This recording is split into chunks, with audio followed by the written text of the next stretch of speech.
Assalamualaikum warahmatullahi wabarakatuh. Perkenalkan, nama saya Anissa Nurbeti dengan NIM 222223122 Prodi Pendidikan Bahasa Indonesia. Di sini saya akan menjelaskan analisis wacana dalam mata kuliah linguistik.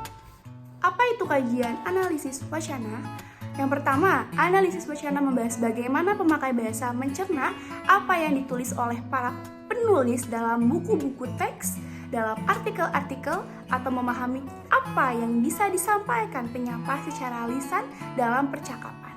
Yang kedua, analisis wacana mengkaji organisasi wacana di tingkat atas kalimat atau klausa. Jadi, pembelajar linguistik itu harus memahami ketika ditanya apa unit terkecil di dalam linguistik dan apa unit tertinggi di dalam linguistik. Kita harus paham dan berbalik nanya nih, tunggu, kajian apa? Misalnya, kajiannya morfologi, berarti unit tertingginya yaitu kata dan unit terkecilnya adalah morfem. Jadi harus betul-betul dipahami. Selanjutnya, analisis wacana mengkaji satuan-satuan kebahasaan yang lebih besar seperti teks percakapan. Misalnya, kalau ingin meneliti tentang bagaimana perbedaan antara sikap bahasanya Bapak Jokowi selaku presiden di negara Indonesia, itu pada saat wawancara langsung dan pada saat pidato. Itu perbedaannya akan terlihat bagaimana gaya bahasa Pak Jokowi jika tidak dipersiapkan dan bagaimana jika dipersiapkan. Itu bisa dilihat dengan alat-alatnya discourse analysis. Discourse ini mempunyai alatnya ada di ranah mikrolinguistik. Selanjutnya, analisis wacana mengkaji pemakaian bahasa dalam konteks sosial, termasuk interaksi di antara penutur-penutur bahasa. Contohnya, misalnya bagaimana level kesantunan di satu bahasa. Misalnya, kita memanggil seseorang ibu guru. Nah, kenapa kita memanggil beliau dengan sebutan ibu guru? Alasannya, karena beliau memiliki power yang tinggi daripada kita. Dalam kalimat ibu guru adalah alat untuk melihat kekuasaan dalam teks.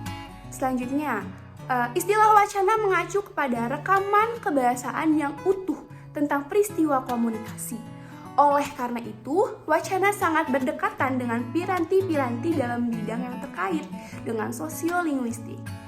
Sosiolinguistik itu apa sih? Sosiolinguistik ialah sosiologi dan linguistik. Di dalamnya kita melihat bagaimana penggunaan bahasa dalam hal sosial, yaitu interaksi sosial manusia. Di sosiolinguistik kita bisa melihat identitas pengguna bahasa sama atau tidak, apakah mereka dekat atau tidak, apakah mereka berjarak atau tidak. Misalnya, hubungan ibu guru dengan muridnya itu berjarak, tetapi hubungan ibu guru dengan anaknya itu tidak berjarak. Nah, hubungan ini bisa disebut dalam bahasa. Selanjutnya, ada kajian analisis wacana berdekatan dengan pragmatik. Hal ini betul untuk berkaitan dengan spoken language, itu dekat sekali dengan pragmatik karena pragmatik itu keujaran. Selanjutnya kita akan memasuki definisi wacana. Apa itu wacana? Wacana ialah satuan bahasa terlengkap. Dalam hierarki gramatikal, merupakan satuan gramatikal tertinggi atau terbesar.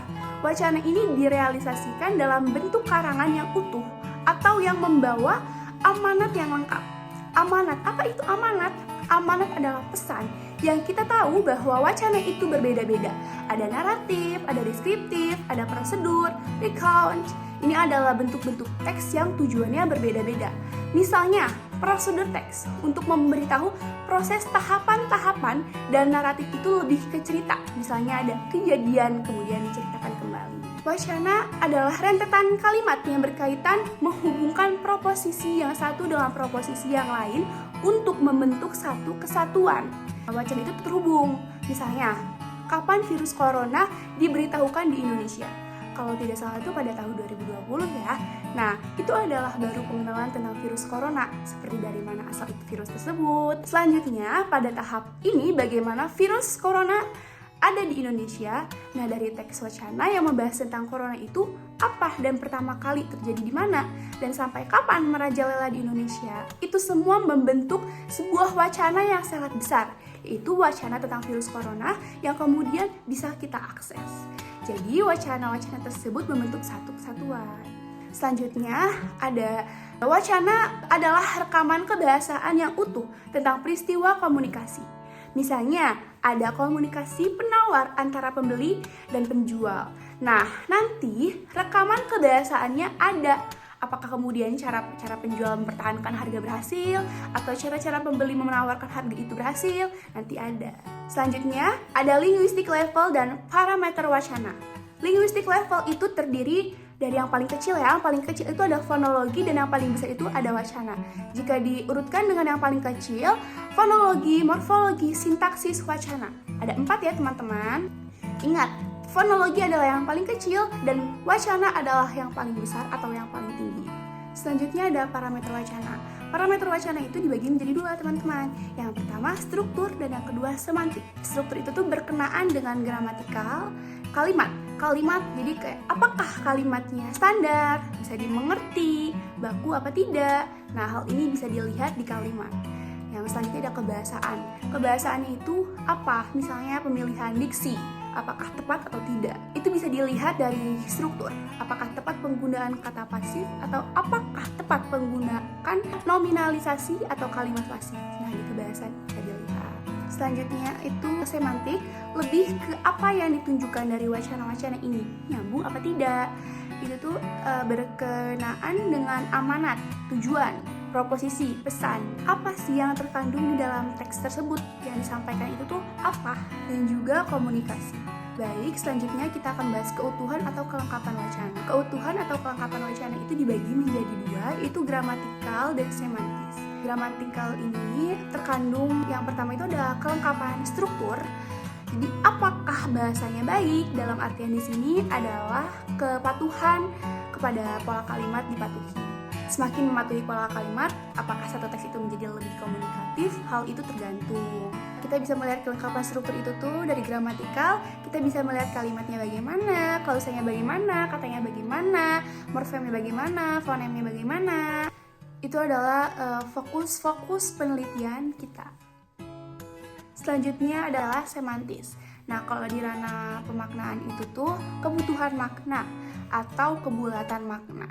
Bisa dilihat dari sensikal dan kontekstual. Sensikal terungkap dalam makna leksikal, atau makna leksikal adalah makna yang tertulis di dalam kamus, makna yang mengikuti satu kata ketika dia dilahirkan. Selanjutnya ada makna kontekstual. Makna kontekstual ialah makna yang kemudian mengalami perubahan karena melihat konteksnya, karena melihat situasinya. Misalnya, kita ambil kata kompor. Ibu saya membeli kompor. Kompor di dalam kalimat itu memiliki makna literal, dan makna kamusnya ialah kompor, yaitu benda yang bisa menghasilkan api jika kita isi dengan gas. Maka dari gramatikal dan semantis ini, kolaborasi keduanya menghasilkan hierarki tertinggi dalam bahasa, yaitu wacana. Selanjutnya ada syarat sebuah wacana. Kata Brugande dan juga Dressler tahun 1986.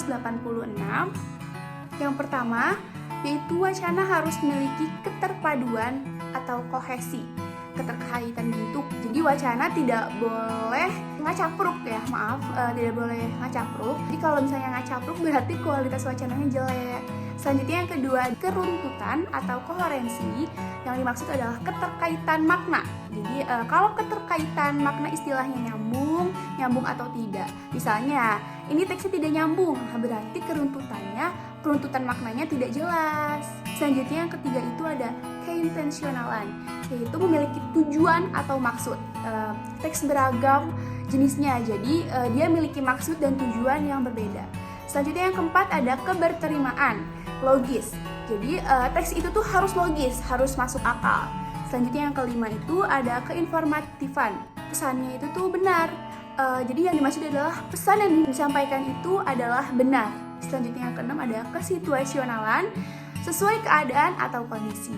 Selanjutnya yang ketujuh itu ada ketertekstualan. Ketertekstualan itu tuh maksudnya adalah keterhubungan antara wacana sebelum dan sesudahnya. Selanjutnya kita akan membahas keterkaitan struktur itu namanya kohesi. Jika strukturnya baik secara gramatikal, maka itu namanya kohesi. Kohesi dibagi menjadi kohesi leksikal dan kohesi gramatikal. Kohesi leksikal adalah koleksi leksikal itu tuh berkenaan dengan pemaknaan. Alat kohesi leksikal itu tuh seperti repetisi, sinonim, antonim, hiponim, kolokasi, ekuivalensi. Nah, kalau kohesi gramatikal itu tuh pronomina, itu referensi. Selanjutnya ada substitusi. Substitusi itu tuh bagaimana sesuatu ditampilkan agar tidak terulang seperti apa gitu. Selanjutnya ada elipsis. Selanjutnya ada konjungsi. Baik teman-teman semuanya, itu saja yang bisa saya sampaikan kepada teman-teman semuanya tentang analisis wacana. Saya harap teman-teman semuanya mengerti dan bisa memahami penjelasan yang saya sampaikan kepada teman-teman semuanya. Kurang lebihnya saya mohon maaf bila ada kata yang salah maupun penyampaian saya yang kurang baik. Saya mohon maaf kepada teman-teman semuanya. Saya Anissa Nurbayati undur diri. Wassalamualaikum warahmatullahi wabarakatuh.